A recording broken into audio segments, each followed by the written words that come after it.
there may and likely will come a time in which we have both an airborne disease that is deadly.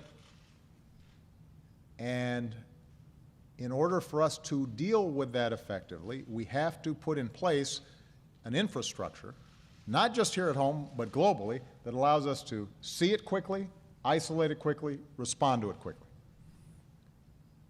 And it also requires us to continue the same path of basic research that is being done here at the NIH, that Nancy is a great example of, so that if and when a new strain of flu, like the Spanish flu, crops up 5 years from now or a decade from now, we've made the investment. And we're further along to be able to catch it. It is a smart investment for us to make. It's not just insurance.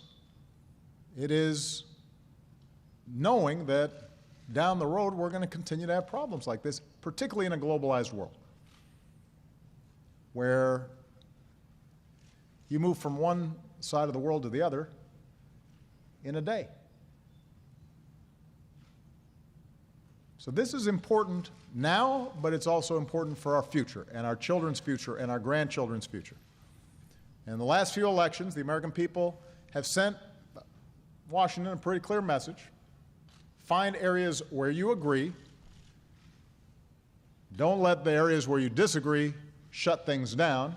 Work together and get the job done.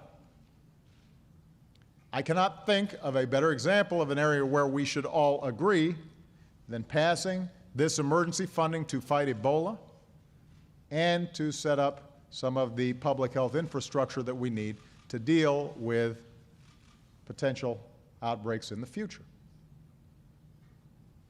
How do you argue with that? That is not a partisan issue. That is a basic common sense issue that all Americans can agree on. Now, I have to say I've been very encouraged so far by the bipartisan support in our various visits with members of Congress. For the most part, people have recognized this is not a Democratic issue or a Republican issue. It's about the safety and security of the American people. So let's get it done. This can't get caught up in normal politics. We need to protect the American people, and we need to show the world how America leads. I have to tell you, I traveled to Asia. We had the G20 summit.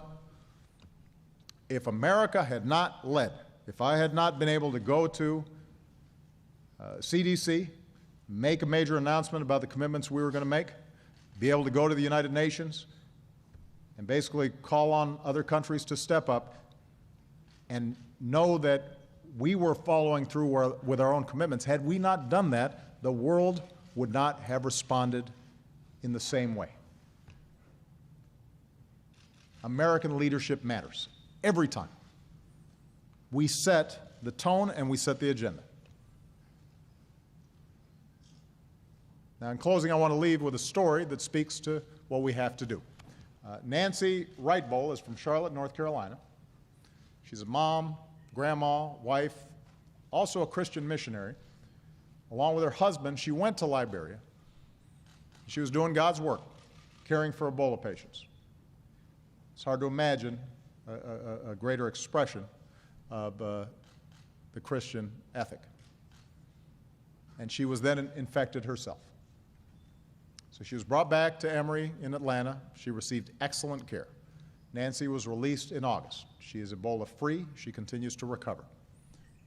And she said this about how people treat her even today.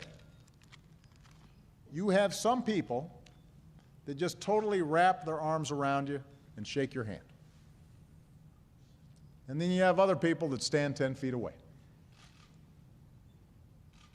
Some people wrap their arms around you, some people stand 10 feet away. This disease is not just a test of our health systems, it is a test of our character as a nation. It asks us who we are as Americans. When we see a problem in the world, like thousands of people dying from a disease that we know how to fight, do we stand 10 feet away or 10,000 miles away, Or do we lead and deploy and go to help? And I know what kind of character I want to see in America. And I know the kind of character that's displayed by people here at NIH and some of your colleagues that are deployed right now in Liberia. That's who we are. We don't give in to fears. We are guided by our hopes, and we are guided by our reason, and we are guided by our faith, and we're guided by our confidence that we can ease suffering and make a difference. And we imagine new treatments and cures, and we discover, and we invent, and we innovate, and we test, and we unlock new possibilities. And when we save a life and we help a person heal, we go up to them and we open our arms, and we wrap our arms around them with understanding and love and compassion and reason.